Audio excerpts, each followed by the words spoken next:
Ayo, nato kunci, Wi. Halo guys, assalamualaikum warahmatullahi wabarakatuh. Hari ini 1 unit lagi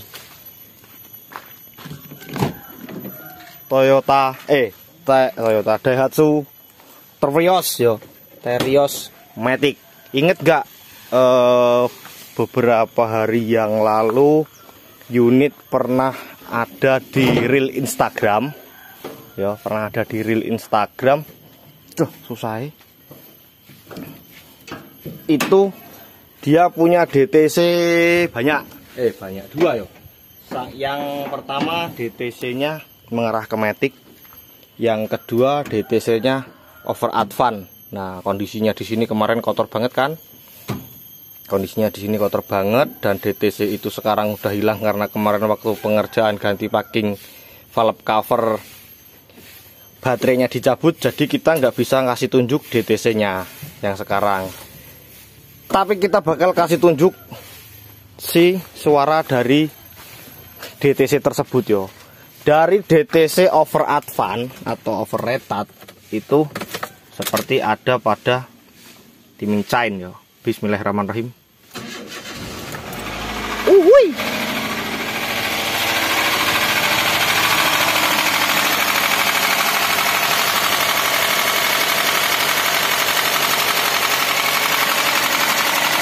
Apa yang menyebabkan itu terjadi? Nih, ya, sama nih. Oh, si lampu indikator Aladin atau indikator oil pressure-nya nggak bisa mati, dan itu terjadi atau berlangsung selama beberapa bulan. Sudah pernah dicek ke bengkel kata ownernya, dan si bengkel berkata bahwa jangan khawatir Pak, itu mungkin hanya switch olinya yang masalah karena unit baru dapat. Mungkin terlihat ada bekas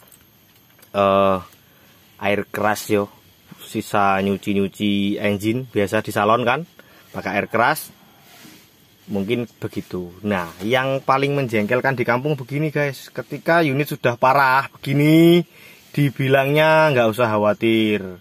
Ketika nemu bengkel yang lebay banget, kondisinya biasa aja, ditakut-takutin gitu yo.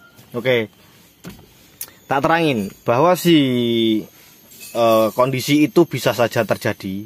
Ada gangguan pada switch oli kah, wiring kah gitu yo. Tapi tidak disertai dengan suara seperti video ini. Ya, video ini jelas yang mengakibatkan timing chain-nya bersuara seperti itu atau molor, bahkan muncul DTC over advance. Itu karena oli lambat naik atau naik tapi pressure tidak tercapai, otomatis kliknya nggak keluar, tensionernya nggak keluar dan sebagainya yo. Oke, ini dieksekusi dulu. Terus untuk bekas atau noda bekas salon yo, dicuci pakai obat keras, air keras gitu. Itu bisa terjadi switch oli nyala karena soketnya kena air kerasnya dan korosi. Nah, itu coba dicabut dulu, dipasang lagi. Kalau sembuh aman. Kalau nggak sembuh, periksa ulang apakah switch olinya yang rusak atau bagaimana yo. Kalau awalnya unit nggak kenapa-napa, terus selesai dikerjakan salon jadi begitu, itu kan kemungkinan hanya wiring yang kesenggol-senggol kah apa gitu yo. Oke, ini tak cabut kontaknya, langsung dieksekusi Om Ferry sama Mas Dwi. Diperotoli saja. Yo, diperotol. Kita bongkar timing cover sama radiatornya dulu biar tempatnya lebar. Kita cek apa yang terjadi di bagian timing chain. Kalau di bagian timing chain selesai, kita stop di situ, kita kerjakan di situ. Tapi kalau bagian timing chain nggak selesai, kita harus turun engine karena ini 1,5 cc atau dengan kode mesin 3SZ. Dan di tahun yang sekarang ini atau tahun 2010 itu metal jalan sama metal duduknya tidak menggunakan claw atau telinga yo, atau kancingan yang di takompan metal. Jadi kemungkinan metalnya juga ikut muter yang mengakibatkan bahwa olinya lambat naik atau presurnya kurang atau bahkan tidak naik sama sekali karena jalur oli tertutup oleh metal gitu ya. Oke. Kita lanjut sampai berantakan. Oke, next. Kita bakal lihat kondisinya seperti apa ya, guys.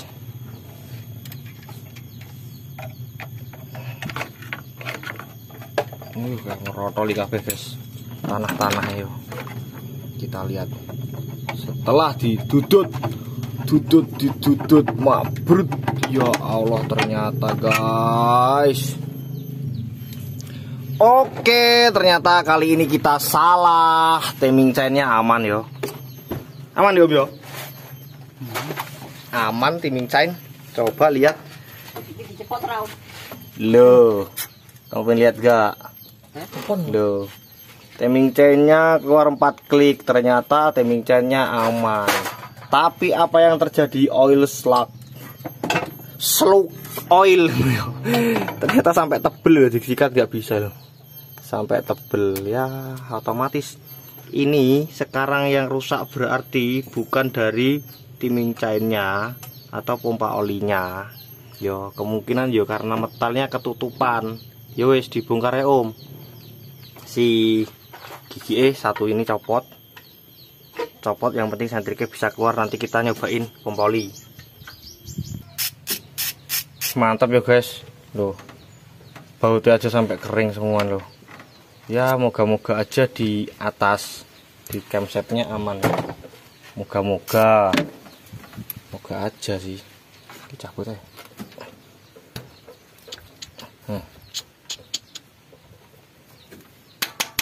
Nah, terus pukul nemu nih ya, guys ya.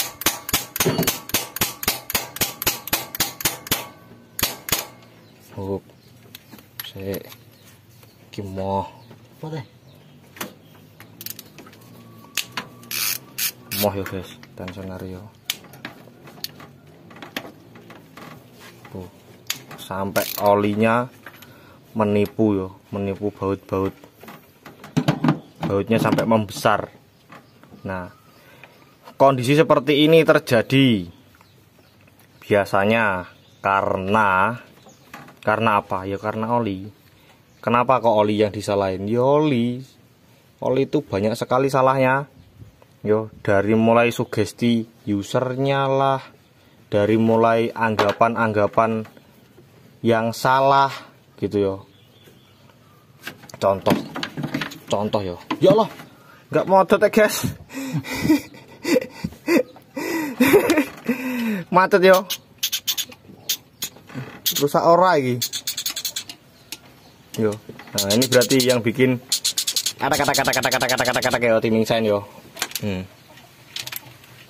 Timing chainnya sampai atak-atak.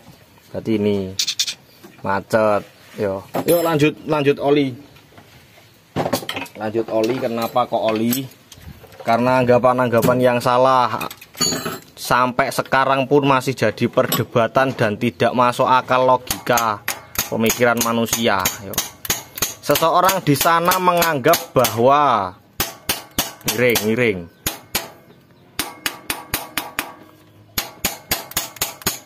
Seseorang di sana menganggap bahwa oli yang encer itu akan lebih mudah terhisap oleh pompa oli,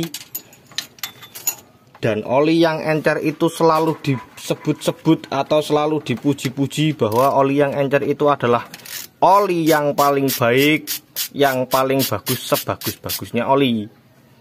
Dan oli yang encer dan merek segala macam oli yang mahal itu disebut-sebut terus sebagai oli yang bagus.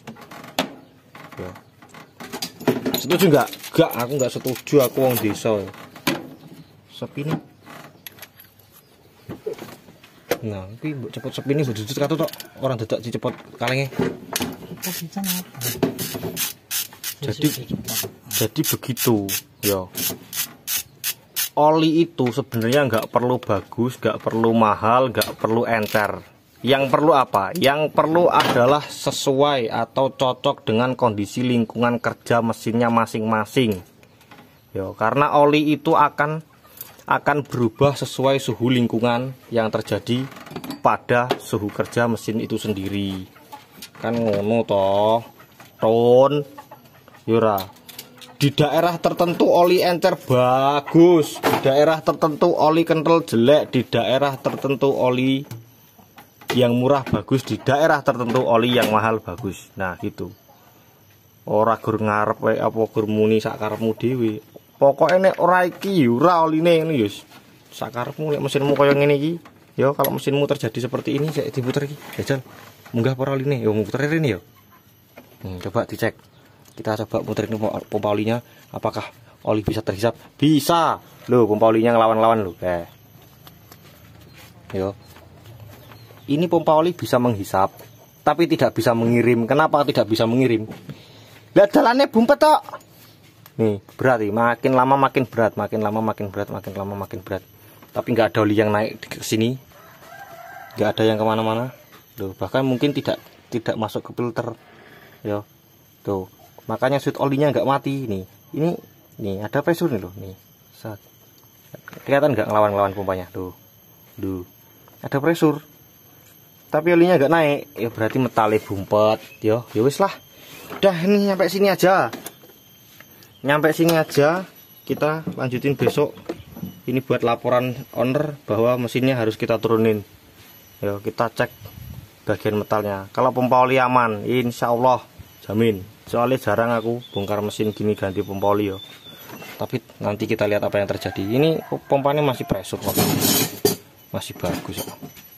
Naik ini. Yo. Tuh, bel ngelawan-ngelawan. Yus. Ini ki. Yo. Sekian dulu dari saya. Semoga video kali ini bermanfaat. Saya Arif Bayu Wicaksono yang bertugas. Salam mekanik desa paling konyol.